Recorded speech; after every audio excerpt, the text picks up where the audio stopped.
Howdy, nearly senior citizen here. Greetings, boys, girls, and all of our non-binary friends, and welcome to That's a Brand New Day. And remember, no matter who you are valid. Thumbs up, and that's a good thing. Hokey smokes. I've been to Walmart already today, and it is only now becoming 1 o'clock, and I have spent a fair amount of time relaxing after coming back from Walmart. But I had to go to Walmart to get something to eat because yesterday I'd had chili, a bowl of chili, and then I made up some rice last night. 3 cups of uncooked rice made up a fair amount of cooked rice. I put it in 3 different, Tupperware-like containers so that there were 3 equal servings. And then I could not stop myself. Oh my God. It was so good. While it was cooking, so that it soaked, into the rice and all that, I had curry powder and cayenne pepper, rosemary, some pepper flakes, and then a little bit of soy sauce, and just the natural flavor of the rice. It was so good. I couldn't stop myself. I ate the second container, but stopped because I had originally done it to have a little bit for last night and the rest of it today. But oh my God, it was just so good. So I got that rice ready today and dropped it onto the floor just as I was about to eat it. And it was perfect. It would have been perfect, but instead scooped up off of the filthy floor and put into the garbage. Filthy floor because floors are filthy. Everything settles onto the floor. Everything. So they're not clean. That's even a 5-second rule. No. So yeah, that ruined the rice. And and as I tell people here, I was talking with one of the case managers. Oh my God.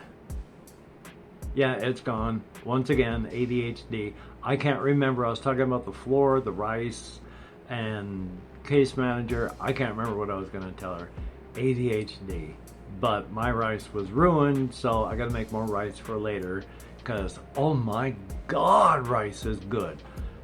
Not just your generic U.S. rice. Don't get that.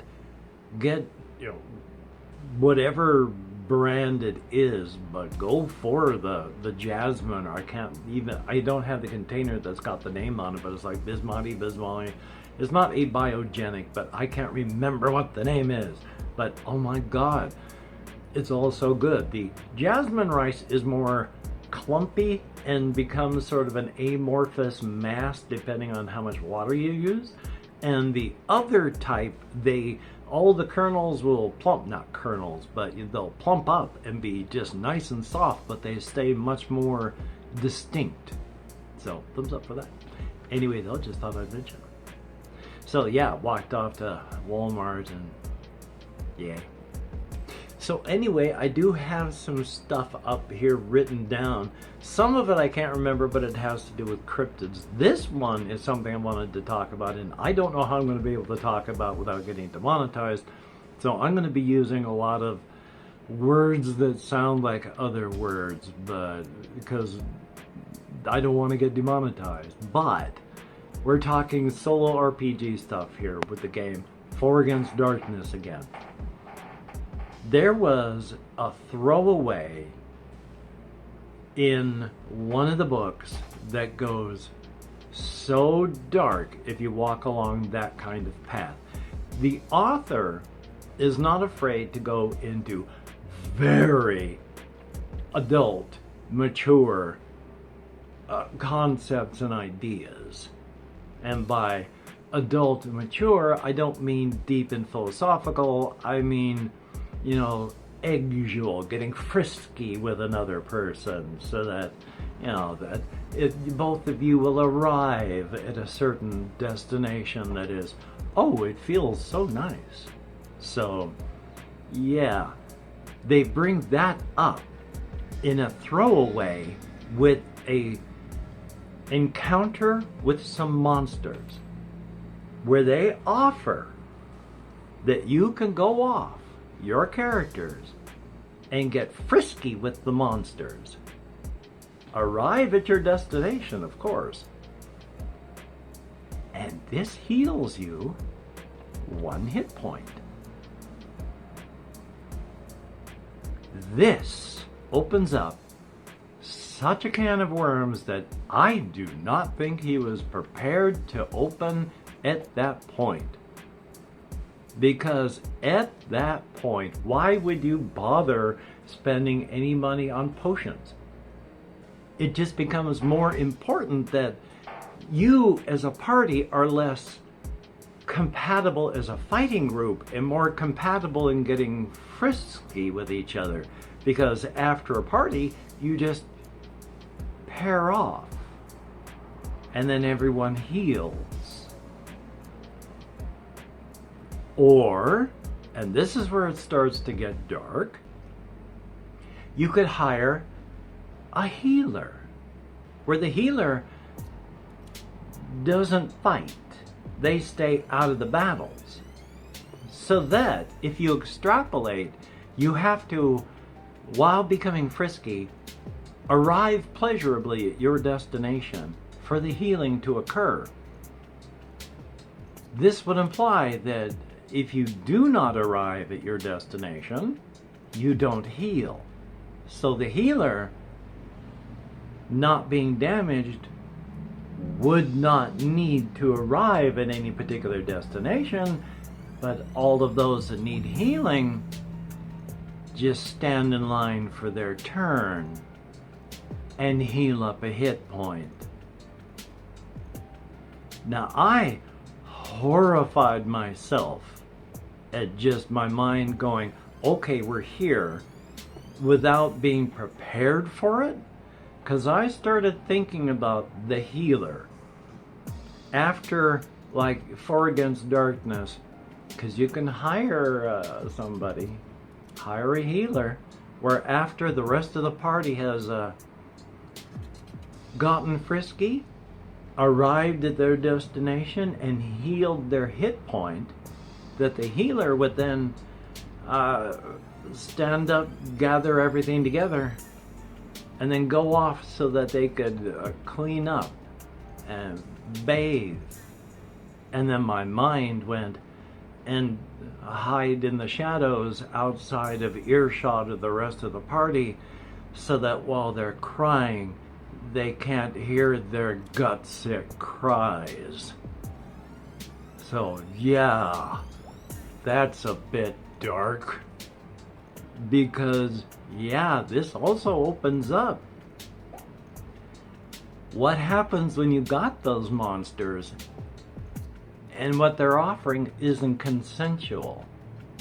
It's a form of indentured that you'll never be able to leave, and the only thing you have for the rest of your life is providing healing for parties by being on your back or your knees. It gets dark just by this one throwaway paragraph. So luckily, he also covers it in a much less toss-away, horrific way in later books, but again, not afraid to dive into subjects, mature subjects, when others don't. There are a couple other authors out there. Like, here's a quick history.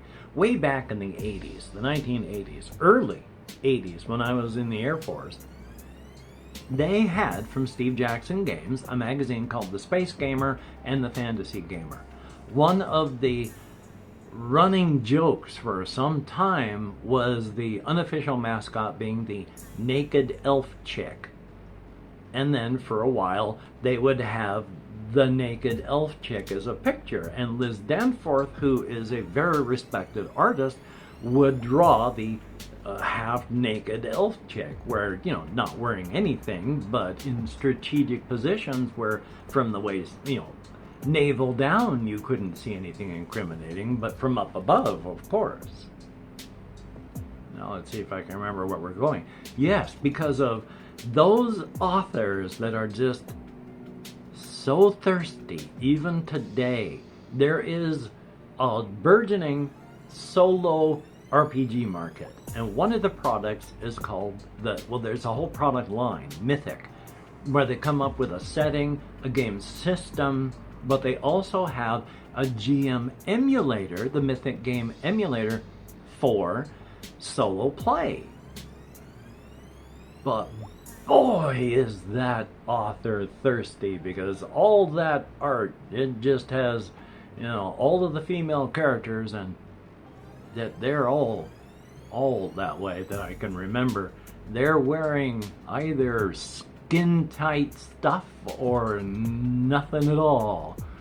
And I mean, that's fine. There's nothing wrong with being thirsty and all that. There's nothing wrong with feeling frisky and wanting others to feel frisky. If you want to write stuff like that, there's nothing wrong with it. If you want to draw art like that, nothing wrong with it.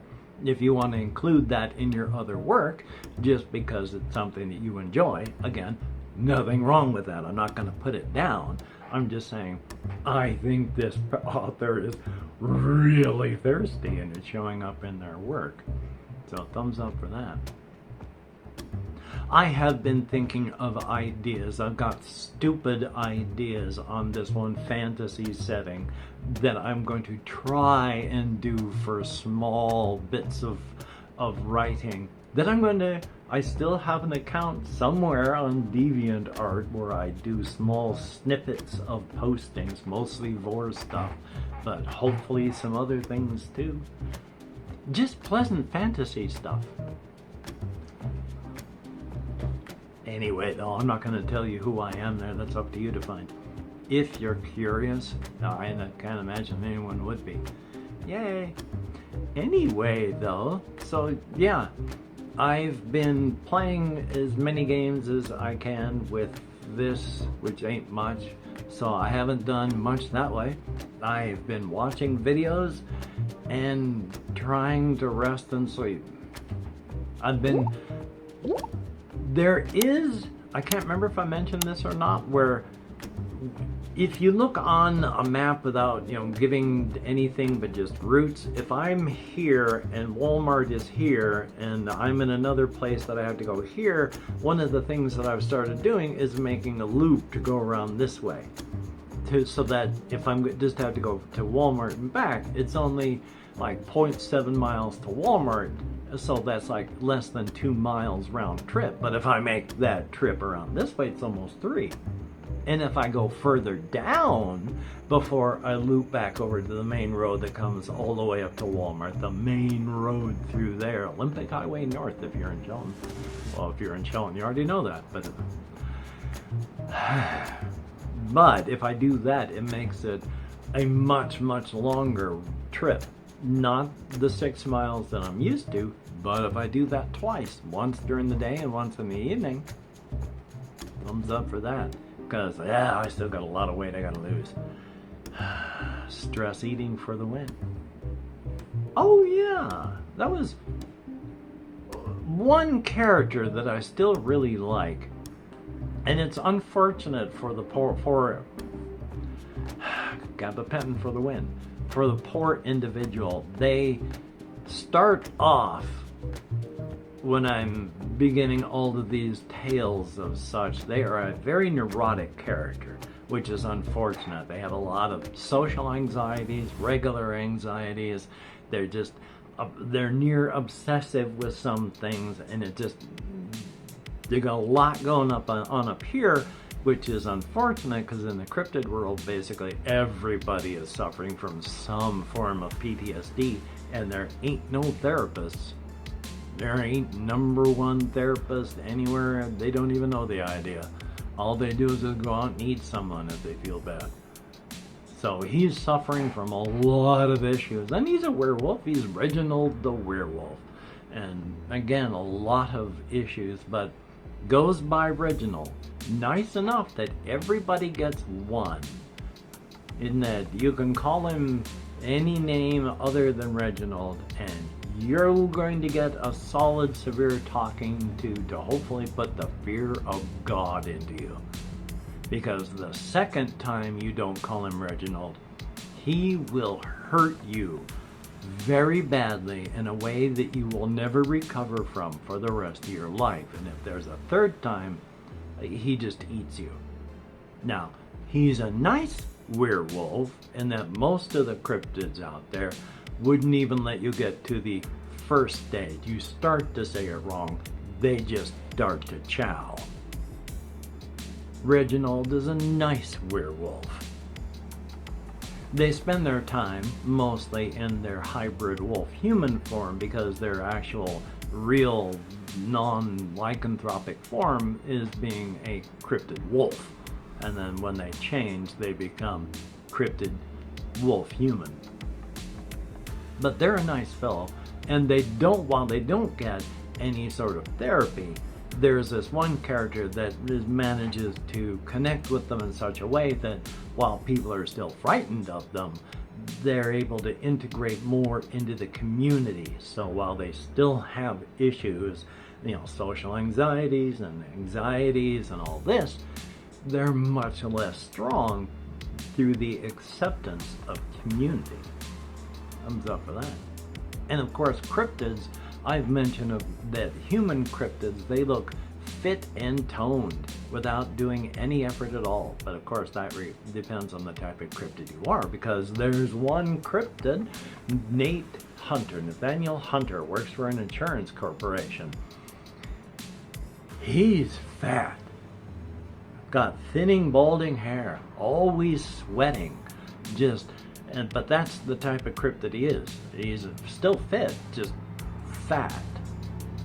Doesn't matter whether he eats enough calories to get to maintain that weight. That's the kind of cryptid that he is. So he's always going to be that way unless he eats too much, in which case he can gain weight and then have to lose it back down to his normal weight again. And as a part of the insurance company, he actually does have to wage a sort of partial strike, because at one point he's having to eat so many people, sometimes twice a day. He's getting fat. He's gained 90 pounds. He can't keep this up. They have to send him somebody else to help eat all the clients, because no, he can't do it.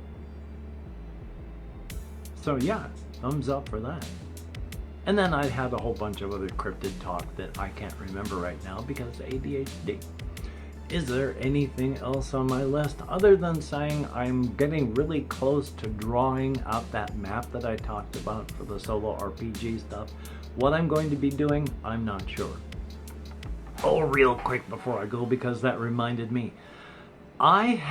There's this one author, Alex T, that does a lot of really grim, dark games. One of his latest ones is called Curnathalis, about you wake up in the necropolis catacombs under the city after a botched execution. Now you're in the darkness of this necropolis trying to survive. And there's 1,000 other things that he's working on, and they're all dark and they're all deep. This is almost 250 pages worth of stuff. And with this other game, Branded, I had bought it off Amazon, and then as soon as I did that, they came out with another version. I forgot that I bought it on Amazon, complained about it on DriveThruRPG, went, oh my god, I feel bad, after Alex T contacted me. And then when I explained, I got to back out of this, I bought it through something else, he went, that annoys me when it happens. I don't mind. Here, I'm going to give you a free code so that you can download the PDF. Do you want the book? I can get you a free code to get you the printed book if you would like. And I was like, no, thank you, I appreciate it. I got the PDF. But it was like he went out of his way, and it was really nice. A couple other people that do solo RPG stuff have talked about him and have even interviewed him. Now, the reason I bring that up, why do I bring that up? Oh my god, yes. I have talked about D100 Dungeon a lot. He has come out with another game, part of the whole series, D100 Space. Now, the first version of that, I bought it. But he's come out with the second version, and for whatever reason, when they went and withdrew the first edition from sale to put up the second edition, I should have still had access to the first edition. My purchase vanished. It was just gone. Everything but that showed up. And so I talked about it on that page, and I left a comment on his forum. And he went through, found out what the issue was, offered me the code to get the second edition before all of this, which who knows when it's going to happen, comes out, and maybe the system gets me mine because I shouldn't have had mine pulled. Now I got the code from him. He contacted me on Facebook and tried to stay in contact until I made sure I could download that. So that's cool. Martin Knight, another really good person, really good game. Now, I can't remember what the game is called, but it looks like the next book in like the D100 Dungeon series, or on its own game, it's called Dungeon War. So who knows what that's going to be, but thumbs up. Anyway, though, I've yapped for a long time, and I don't really have anything else to say other than the things that I've yapped about. Not today, but hopefully soon, I'm going to drag all of my board game stuff down so I can, because I can't remember what I have and what I haven't shown. I've tried to do a piecemeal. My brain, I mean, I've probably got stuff up there that I've had since it showed up and I haven't showed it off. So very soon I'm just going to stack it up, and then we're going to go through it. Just like I want to talk about some of the other, like the physical Mike Lambo books and the Fabled Lands. I just need one more book, and I've gotten the whole series of Fabled Land stuff. Yay. So hopefully, oh, itchy nose. Hopefully you are going to get done the things that you would like to get done today, or whenever. And if not, don't beat yourself up. Survival is important. Definitely a thumbs up on that. If you are a Patreon patron, thumbs up and thank you for your help. It is appreciated. Before, I was a Christmas monkey getting hosed on the regular, but that's what your money brought me up to. Oh, it would have been even worse without that. Now I'm just a hurting monkey, when with your help I would be a badly hurting monkey. But most of the United States is a bunch of hurting monkeys. I think we're up to 79% of the U.S. population lives paycheck to paycheck now. Thumbs up. But thank you so very much. I can't yet put names up here, but if you look in the mirror and you know who you are, you see someone who is awesome and beautiful physically, mentally, emotionally, spiritually. For everybody that has left me a comment, thumbs up and thank you. It is appreciated. I, of course, can't answer as many as I would like, but I'm, I do my best. Still, for engagement, is there anything for engagement? For engagement, if you watch this far, curry powder. Not because I doubt people watch this far, but again, engagement. If you write stuff down in the comments, it actually helps the channel. So that's one of the things. Yay! Plus, it's nice to know. And it's silly enough. So, anyway, though, you take care. Have a great day today. I will see you on the flip side, and that is indeed a very, very good thing. So, yay. Life is fun. And it's not bad. I mean, things can be terrible, but life on the whole, I enjoy metabolizing. And I don't look forward to not metabolizing anymore with any great joy or desire. As much as I may laugh at and make doomer stuff and go, oh, death, where is thy sting? And all that stuff. Nah, I ain't in any rush to kick off. I'm gonna rot in the grave here one day. I don't want to do it anytime sooner. So, you take care. Rot in the grave. It's better to rot. Is it better to molder in the grave or to rot in a ditch by the side of the road, covered by reeds so that people passing by don't know that you're there, only there's just a bad smell. Either way, you're still dead.